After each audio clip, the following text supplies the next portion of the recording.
Paano mag-open ng sariling room dito kay Hala application?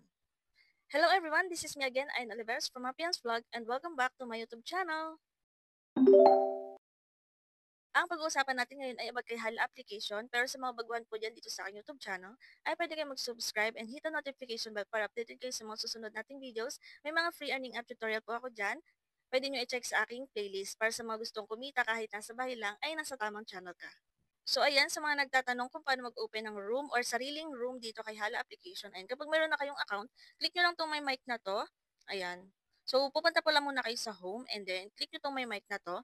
And then ayan, upo ka lang sa sarili mong panel. Mas okay kung naka-on mic ka na lang para iwas po tayo sa ban. Pero nung mga nakaraan naman is lagi naman ako naka-mute, hindi naman ako nababan. Pero para sure na lang din na hindi tayo maban is mag-on mic na lang tayo. So ganyan lang naman po mag-party dito kay Hala application. And then, pwede mo na siyang i-home at pwede ka nang mag-task sa ibang application na mayroon ka. So, for example, kay Papa Live, ayan, tuloy-tuloy pa rin yung tasking mo niyan sa Hala application. Huwag mo lang i-babak. Basta diretso home ka na lang.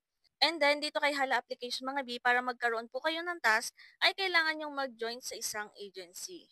Disclaimer lang din po na agent po ako dito kay Hala application pero ine-explain ko naman na hindi po ako nag-i-invite nag-i-invite kasi nga po medyo busy ako nitong mga nakaraang buwan at sa mga susunod na buwan. Hindi ako makafocus ng pagga-guide kaya hindi ako nag-i-invite talaga. Pero may mga nag-i-stay pa rin na mga member na nag-join sa agency ko. Kaya focus muna ako sa Bolo Up and Popo. Pero yung mga nag-stay naman sa agency ko is kapag nagtatanong naman sila, sinasagot ko naman sila. And then nire-remind ko rin sila kapag halimbawa magiging busy ako, ayan, so far naman wala namang masyadong mga nagpapagid sa Hala app kasi nga madali lang naman siyang aralin. Yan, mag-open ka lang ng sarili mong panel, pwede ka rin makiupo sa panel ko para doon na lang ikaw mag-tasking. Ayan, depende naman yan sa inyo. Nababanggit ko rin naman to sa mga nakaraang kong video about sa Hala application na hindi po ako nag-i-invite ng members sa Hala app. Depende na lang po yan kapag may biglang nag-join sa agency ko, tinatanong ko sila kung okay lang ba na ganito, pwede naman silang mag-quit. And then may mga nag-i-stay pa rin naman na mga member. Pwede naman po kayo maghanap ng agency, may mga nagpo-post po niyan sa mga Facebook group. Ayan, pwede kayo maghanap ng agent na gusto niyong salihan diyan. So ayun lang po, ayan, pinaalam ko lang sa inyo kasi nga yung iba kasi hindi tinatapos yung mga video ko sa mga nakaraan kong upload.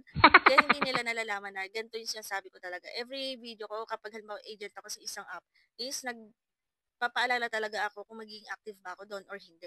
Kaya naman kasi ako nag-agent dito is para magkaroon ako ng task. Pwede nyo rin pong gawin yung sa sarili ninyo. May agent link po tayo dyan sa pinned comment. Ayan. Click nyo lang yan and then kung gusto nyo mag-agent, pwede kayo mag-agent and then member nyo yung sarili ninyo. Ganun po kayo sa yung ginawa ko. And then, nagkataon lang din talaga na may mga nag-join sa akin.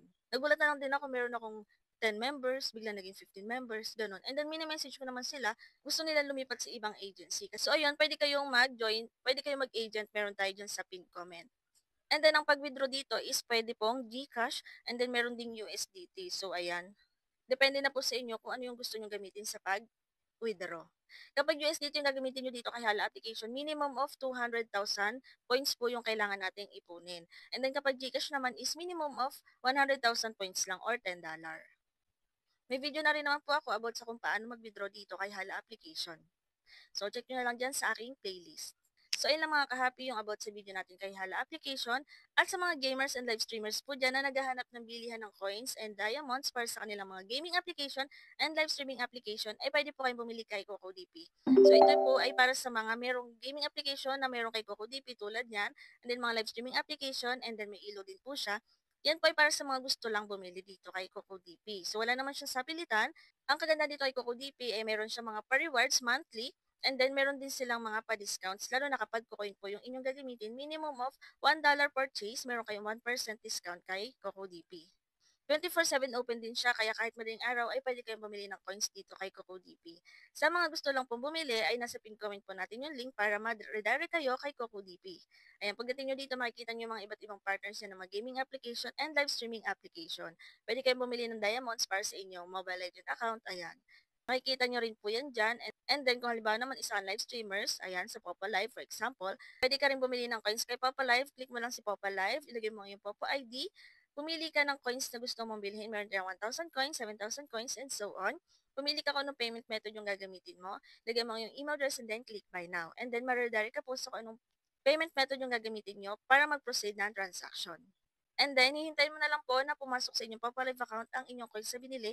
Make sure lang po na tama yung mga ID na ilalagay ninyo para hindi po masayang yung inyong bibilihin na coins. So, gano'n lang po bumili ng coins dito kay CocoDP at pwede nyo rin silang i-follow sa kanilang Facebook page. Ito po yung kanilang bagong Facebook page. May mga announcement po sila dyan kapag may mga bago silang mga partners na mga gaming application and live streaming application. May mga announcement din po kapag may mga bonuses, discounts at mga pa-events sila. Ilalagay ko na lang din po sa pin comment yung link ng kanilang Facebook page. And disclaimer din po na si HAL application po ay hindi pa available kay CocoDP. So, ang video na to is para do sa mga mayroong gaming application and live streaming application para sa mga gustong bumili lang ng coins.